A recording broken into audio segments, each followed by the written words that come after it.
Good day, everyone. I'm Flordemae Ines, a faculty member at Mindoro State University under of College of Business and Management. So today, I'm going to discuss about banana wine making. So we have 8 topics to discuss. So number 1, what is wine and alcohol content?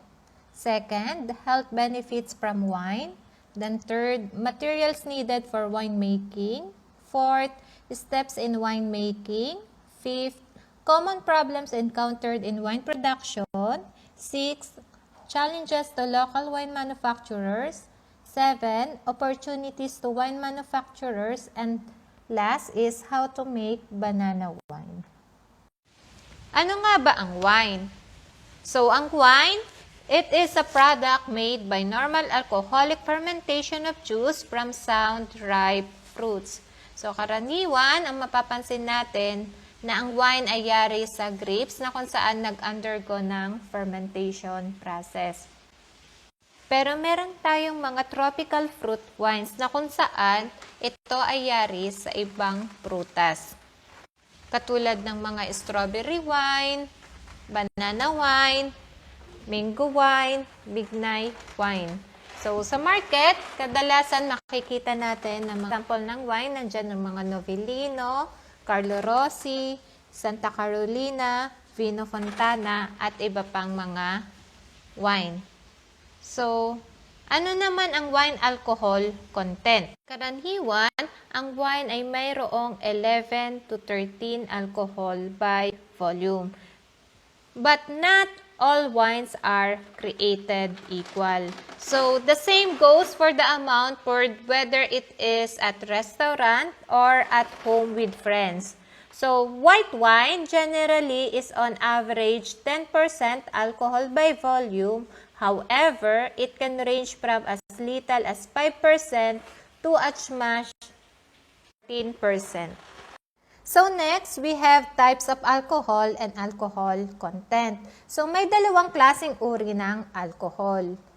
Ang una ay distilled at ang pangalawa ay fermented. So under ng distilled, we have gin. Ang gin po ay mayroong 35 to 55% alcohol by volume. Kaya mapapansin nyo po, makatama ang gin kasi mataas ang alcohol percentage niya. Then next, we have tequila. Ang tequila naman po ay mayroong 40% alcohol by volume. Ang tequila ay kadalasan siniserve na may asin at may lemon. Kung walang lemon, pwede ang calamansi. So, sa tequila, uso yung body shot. Then next, we have brandy.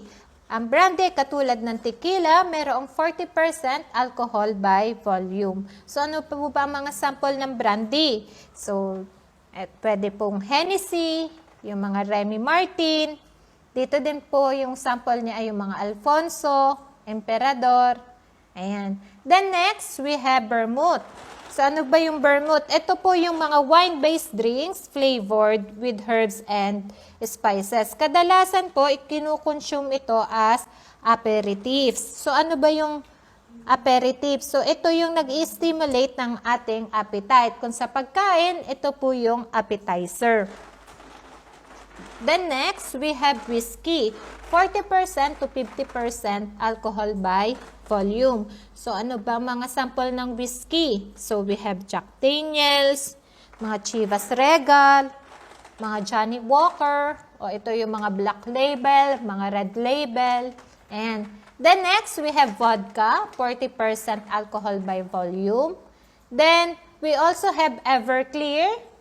So, ito po yung 60% alcohol by volume, but it can also have 75.5% and 95% alcohol by volume. Then next, we have rum. So, it has 40% alcohol by volume to 75.5% alcohol by volume. Then, we also have absinthe. So, ito naman, napakataas ng alcohol volume niya kasi 90%. Then, we have liquor and ethanol. So, under po naman ng fermented, we have wine. So, ang wine po ay less than 14% ang alcohol by volume. So, kadalasan, kaya pag umiinom tayo ng wine, ayan, hindi tayo ganun ka nalalasing kasi less lang po ang alcohol by volume niya. Then next, we have beer. So, ang alcohol volume niya is between 2% to 4%. Kaya kahit minsan nakakadami tayong inom, mahirap tamaan. Ayan. At karamihan naman yung iniinom natin, iniihi lang natin. Then we have mead, the average by volume of 10 to 14%. Then we have sake. So sake is the rice wine. So this is a Japanese term. Then it has 16% alcohol by volume. And the last is hard cider. So it has 16% alcohol by volume. What's the difference between proof, percentage, and alcohol content?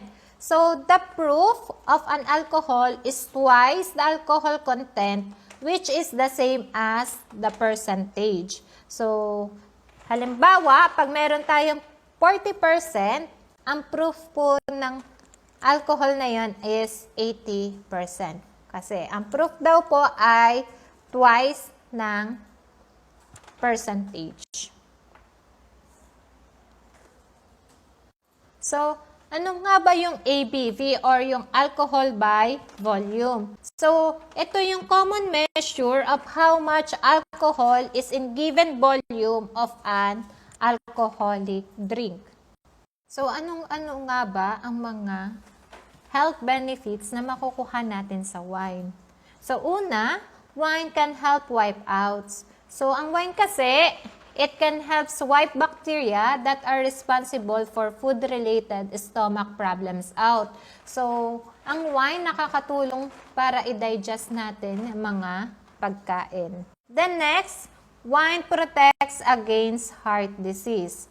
So, ang red wine reduces the buildup of fat cells in the arteries. So, recent studies in medicine show the positive effect of moderate wine consumption to the heart and cancer patients. So, ang pag-inom naman ng wine, hindi naman yung isang bote, lalaklakin agad. So, mga isang wine glass lang per day.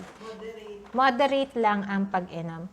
Then, one of the popular findings in the French paradox, so France is one of the highest amount of saturated fat intakes, which is positively correlated with atherosclerosis, yet there is low incidence of coronary heart disease in France. Then, next, health benefits ng wine. It reduces anxiety and tension. So, wine is a mild natural tranquilizer. Kaya, minsan, di ba, ang iba, umiinom muna ng wine, pampalakas ng loob para masabi kung anong gustong sabihin o kaya pag may mga show, bago umakyat ng stage, ayan, umiinom muna ng mga wine. Then, wine also help prevent cancer. So, the catechins in red wine have been proven effective in reducing cancer risk. Then, wine is a healthy beverages. So, according to Louis Pasteur, he said that wine is the most healthful and the most hygienic of all beverages. It can give the body 500 calories that are normally taken from fats and carbohydrates. All of this energy is completely consumed by the body and will not add an ounce of the body weight. Ayan. And the last, it helps treat anorexia. So, wine is helpful in treating anorexia, which is characterized by loss of appetite. So, alcohol in concentrated from in grape wine improves appetite by prompting flow of saliva and gastric secretion. Ano nga ba ang mga materials na kakailanganin natin sa paggawa ng wine? So, una, during fruit or ito yung tinatawag nating mass preparation. So, kailangan natin ng mixing tank or mixing vessels. So, sa nakikita ninyo sa larawan, yung puti, siya yung primary fermenter. So, pwedeng dyan na rin imimix ang mga prutas na gagamitin sa paggawa ng alak. Pangalawa, the stirring paddle or mga sandok o mga panghalo para maganda ang pagkahalo ng asukal at ng prutas na ginamit sa paggawa ng alak. Pangatlo ay ang basin o planggana, then tray o mga bowls. Ito yung mga paglalagyan ng mga prutas. Then pang-apat, measuring devices. So, mga nakapaloob dito, mga measuring spoons, pangsukat sa mga yeast or ano pa man. Then, measuring cup para alam natin kung ilang litrong tubig ang ilalagay. Then, weighing scale. So, we have digital and analog. Panglima, meron tayong fruit crusher or pulper. O kaya naman ay blender. So, kung wala kayong mga machine yan, pwede tayong gumamit ng sangkalan at kutsilyo. Then, pang-anim, we have funnel or embudo at dipper. O kaya ay tabo. We have materials needed for wine making during fermentation. So, una, we have fermenting vat or fermenting container or fermenting jug. Maaari din tayong gumamit ng mga barrel kung may available o kaya naman po ay carboy. Po ay fermentation lock, fermentation airlock, fermentation bang. Kung wala naman po tayo sa mga nabanggit, maaari tayong gumamit ng rubber band or balloons. Pwede din ang cotton plug o yung bulak ang ipantatakip sa container. Then next, kailangan natin ng siphoning tube. Materyales naman na kakailanganin natin during harvesting and aging, una ay ang aging tank or aging vat or aging jug. So, maaari din gumamit ng barrel o kaya carboy. Then, sumunod ay ang filtration device. So, pwedeng cut siya kung meron mang device para ma-filter ang pulp. Ayan, pwede po natin yung gamitin. So, during bottling and packaging naman, of course, ang kailangan natin ay mga bote. And then, pangalawa is the closure. So, maaaring cork o kaya aluminum cap or mga capsules. Then, air blower. And the last is the sealer or the corker. So, let's discuss about the basic test equipment for wine making. So, we have two basic test equipment. Number one is the pH meter. So, ano ba ang pH meter? So, pH meter is an instrument used to measure hydrogen ion activity in solution. In other words, this instrument measures acidity, alkalinity of a solution. So, the degree of hydrogen ion activity is ultimately expressed as pH level, which generally ranges from 1 to 14. While hand refractometer is designed for measuring the sugar content and specific gravity of liquid. Ayan, so pag pH meter, so for acid and for hand refractometer for sugar. So, let's discuss about the steps in winemaking. So, the first step is preparation of fruit or ito yung tinatawag na mast. So, this step is the most critical stage in winemaking. And the fruit to be used must be suitable for winemaking. So, lahat ng prutas na may katas or makakatas na prutas ay pwede natin gawing wine. So, in juice extraction, ayan. So, it depends on the type of fruit. So, we have three types of fruit. The soft fruit. So, ano pa ang mga sample ng soft fruit? So, ito yung mga saging, avocado, grapes, pinya, then watermelon o pakwan. Ayan. Then, next is the hard fruit. So, ano ba mga sample ng hard fruits? So, diyan yung mga mansanas, peras, yung mga nuts. Ayan. And then, the last, we have citrus fruits. So, ano ba yung mga citrus fruit. So, yan yung mga kalamansi, centuries, pomelo, orange, and the like. After juice extraction, we have treatment of juice. So, we have 3 methods here. So, the cook method, uncooked method, and chemical. So, sa cook method, advantage niya, maraming katas na makukuha mula sa prutas. And disadvantage, yung aroma niya ay naluluto din. Then, sa uncooked naman, kabaliktaran ng cook. So, advantage ng uncooked, buhay na buhay yung aroma, while disadvantage niya, less ang katas na makukuha sa prutas. So, sa chemical method naman, kalimitan natin ginagamit dito ay ang sodium or yung metabisulfite.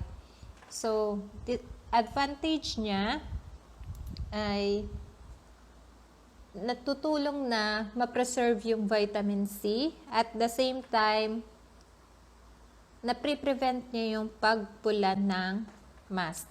And of course, disadvantage, so dahil alam naman natin pag chemical, harmful siya sa ating health kapag maraming amount na nailagay na chemical. At the same time, maaari niyang ma-destroy ang vitamin B.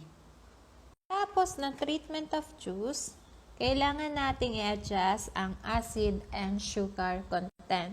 So, acidity of the wine is essential to give good keeping properties and resistance to bacterial attack, balanced fermentation, and production of flavor during maturation. So, ang principal acid ng fruits, maaring malic, citric, and tartaric. Pag dry wine, ang pH content or pH level ng wine dapat nagre-range siya sa 3 to 4. Pag sweet wine naman, ang pH level ay 3.5 to 4.5.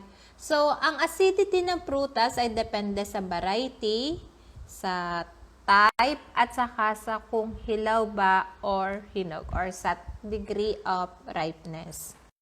Sa pag-adjust naman ng sugar content, so, ang sugar kasi, ito yung basic constituent of all wine mass. So, kailangan nito ng yeast para i-convert into alcohol and carbon dioxide.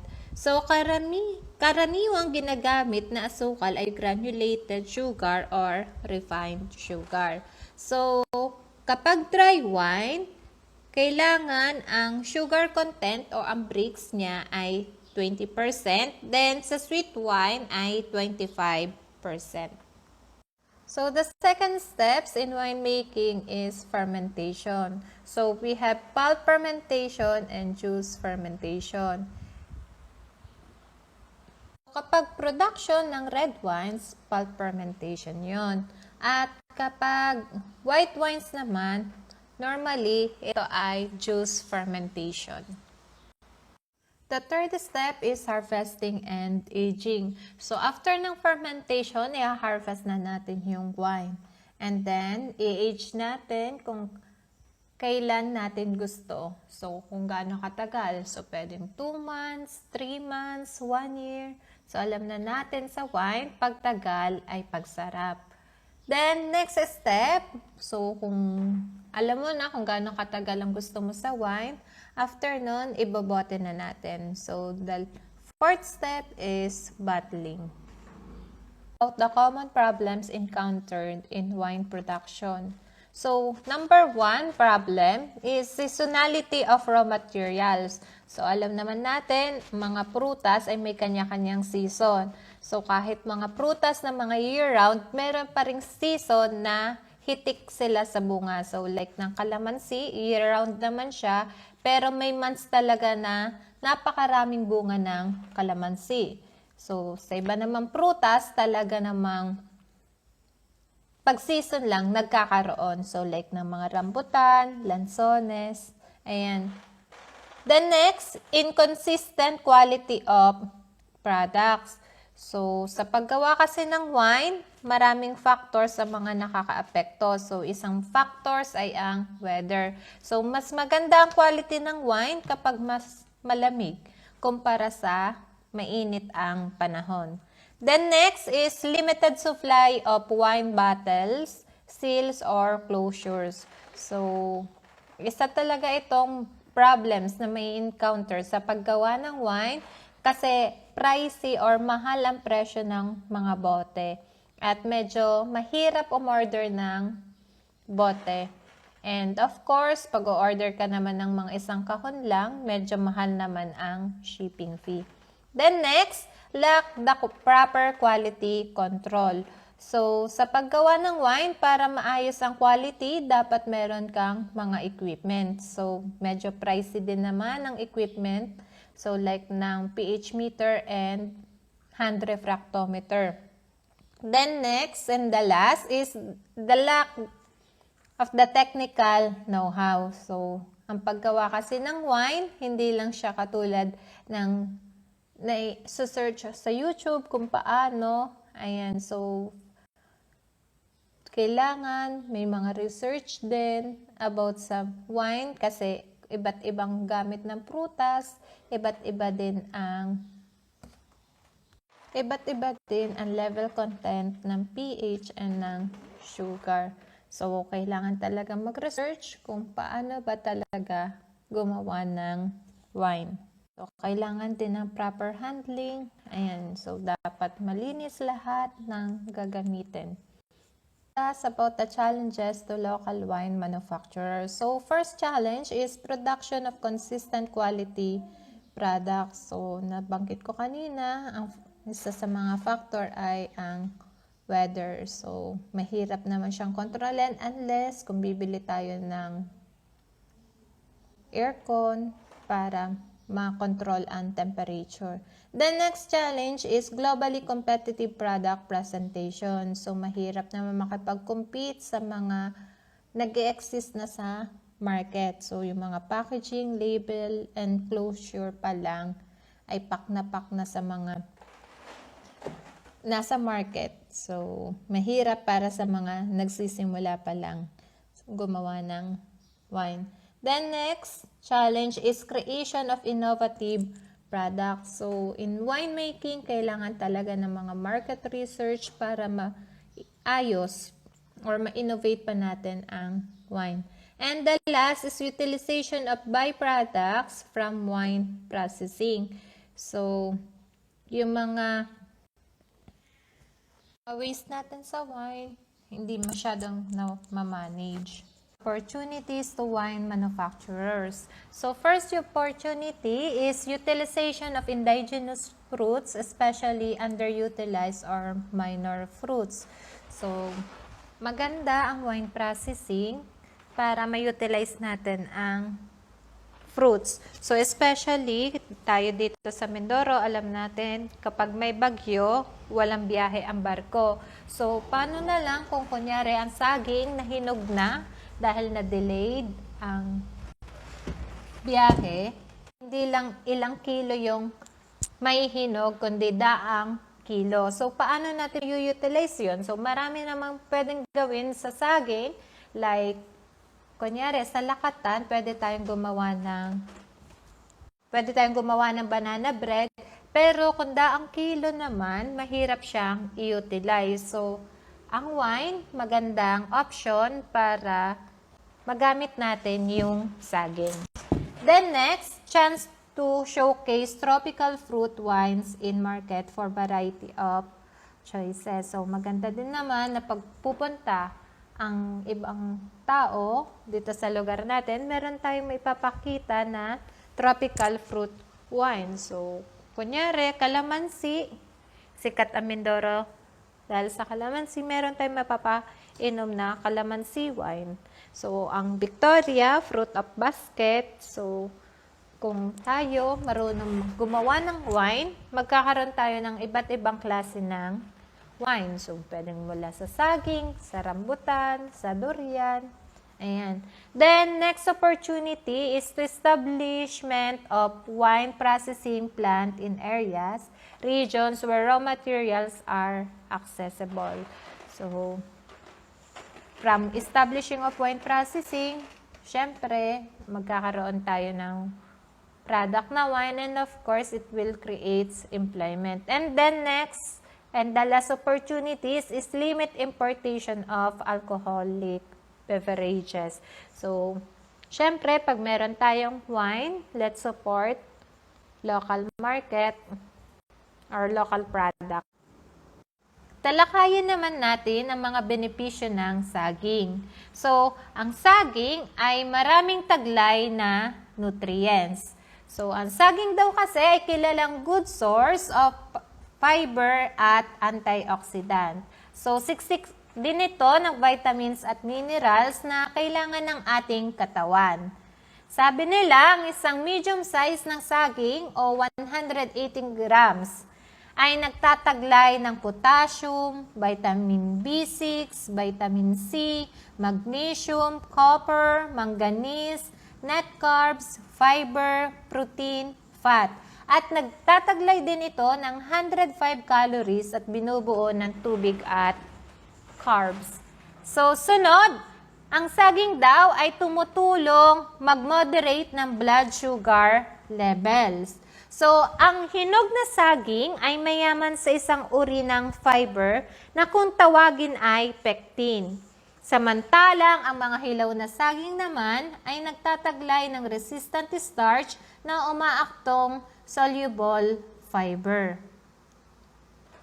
Ang pectin at resistant starch na ito ay parehang tumutulong mag-moderate ng blood sugar levels pagkatapos kumain. Nagpapawala rin ng ganang kumain ng dalawang uri ng fiber na ito dahil pinababagal nito ang digestion ng pagkain sa tiyan. So next, ang saging rin daw ay tumutulong para ma-improve ang ating digestive health. So, dahil sa taglay na dalawang uri ng fiber na pectin at resistant starch, ang saging ay napaka-healthy para sa ating tiyan.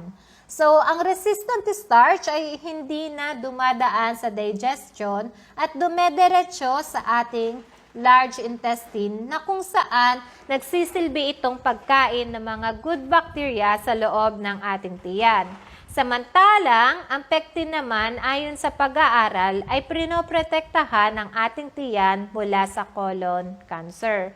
So, pang-apat na benepisyo ng saging. Ang saging daw ay nakakatulong sa pagpapabawas ng timbang. Dahil mayaman ito sa fiber, ang saging ay nakakatulong rin sa mga gustong magbawas ng timbang. Binabawasan din nito ang ganang kumain ng isang tao dahil sa resistant starch na nagbibigay agad ng feeling na kabusugan. So, mababa rin ang taglay na calories nito, ngunit nag-uumapaw naman ang nutrients na healthy sa katawan. Panglima, pinapangalagaan rin ng saging ang ating puso. So, ang isa pang importanteng benepisyo ng saging na naibibigay sa ating katawan ay ang pangangalaga nito sa kalusugan ng ating puso. Dahil ito sa taglay nitong potassium na importante para sa ating heart health at blood pressure control. Ang pagkain ng potassium-rich diet ay nagpapababa ng blood pressure at ang mga taong kumakain ng sapat na dami ng potassium ay bumababa ang tsansa na magka-heart disease ng hanggang 27%. Mayroon din itong taglay na magnesium na importante rin para sa ating puso.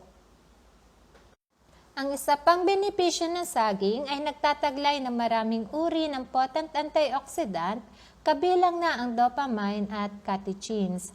Sa pamamagitan ng antioxidant na ito, ay ang pagbabawas ng tsansa ng pagkakaroon ng degenerative illness at heart disease. Pinoproteksyonan nito ang katawan laban sa damage na idudulot ng mga free radicals. Then, sunod na benepisyo ng saging, ang mga hilaw na saging ay nakakatulong i-improve ang insulin sensitivity ng katawan. So, ang insulin resistance ay major risk factor sa pagkakaroon ng type 2 diabetes. At ayon sa mga pag-aaral, ang pagkain ng 15 hanggang 30 grams ng resistant starch kada araw ay nag-i-improve ng insulin sensitivity ng 33 to 50% sa loob ng 4 na linggo. Then, sunod na benepisyo ng saging ay ang ini-improve din ng saging ang ating kidney health. So, ang isa pang kahangahangang benepisyo ng saging sa ating katawan ay ang pangangalagang ibinibigay nito sa ating mga bato o kidney dahil sa taglay nitong potassium na mahalaga sa blood pressure control at healthy kidney function. Sa isang 13-year study sa mga babae, napag-alaman na ang kumakain ng 2 hanggang 3 saging sa loob ng 1 linggo ay bumababa ang tsansang magkaroon ng kidney disease ng 33%. Samantalang 50% naman para sa mahilig kumain ng saging ng 4 hanggang 6 na beses sa 1 linggo.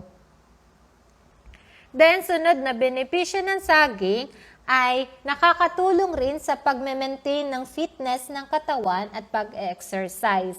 Dahil sa mineral content nito at easily digested carbs, ang saging ay itinuturing rin na perfect food para sa mga athletes. Ayon sa pag-aaral, ang pagkain ng saging ay nagpapabawas ng tsansa ng pagkakaroon ng exercise-related muscle cramps at soreness na umaapekto sa 95% ng ating general population. At ang huling benepisyo ng saging ay madali itong idagdag sa ating diet. So, maliban sa benepisyo ng saging sa ating kalusugan, hindi rin ito mahirap hanapin at idagdag sa pang-araw-araw nating pagkain. Pwede itong ilagay sa yogurt, cereal at smoothies. Pwede rin itong ihalo sa pagbe-bake at pagluluto at gawing alternative sa asukal.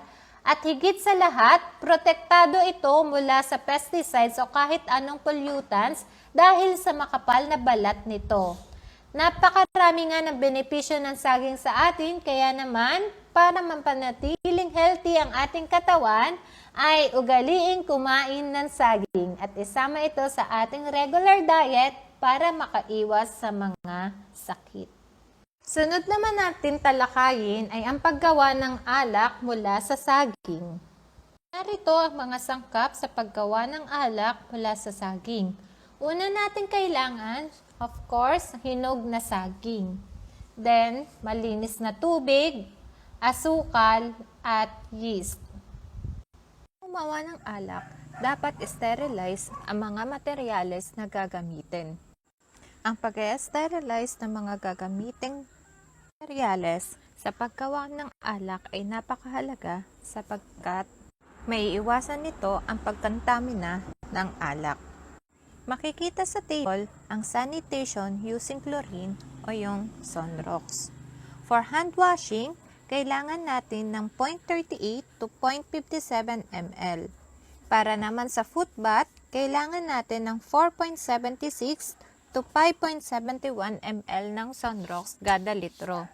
Para naman sa mga utensils, kailangan natin ng 2.86 to 3.80 ml.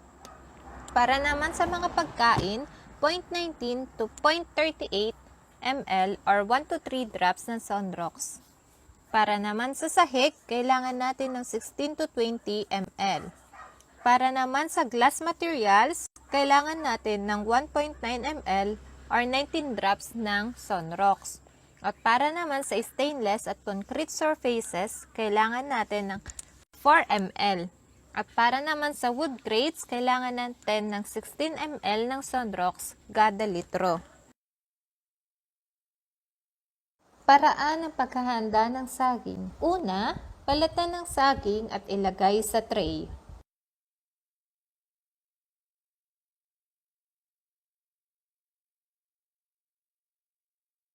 Pangalawa, timbangin ng 2 kilo ang nabalatang saging.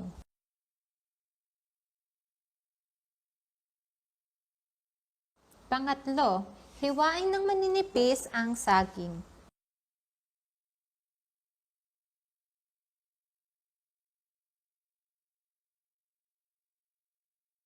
Pang-apat, sa isang kaserola, tunawin ang 2 kilong asukal sa mainit na tubig at palamigin.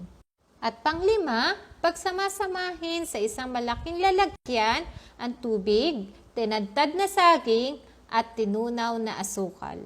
Mga hakbang para sa preparasyon para sa fermentasyon.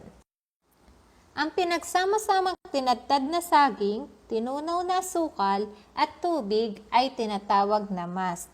Para sa preparasyon para sa fermentasyon, kailangang haluin ang mast at lagyan ng 1 kutsarang yeast.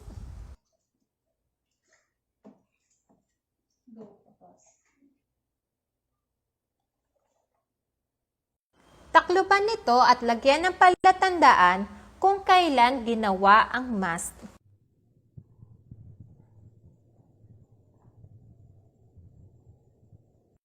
Imbakin ito sa ilalim ng lamesa o anumang lugar na hindi nasisinagan ng araw sa loob ng 14 na araw.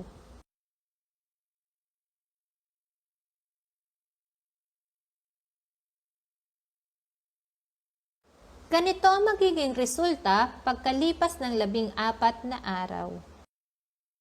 Para naman sa pag-aani ng alak, ihanda ang pinermentasyong saging at carboy o anumang lalagyan na pagsasalinan.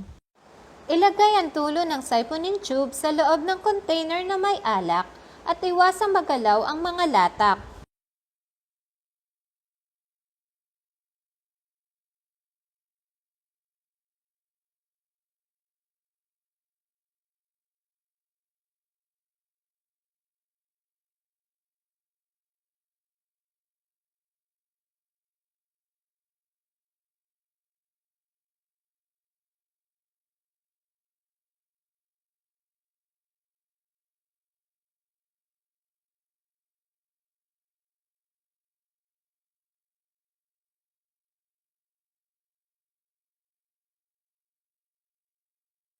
Sipsipin ang dulo ng siphoning tube na hindi nakalubog upang mahigop ang alak at ilagay sa carboy.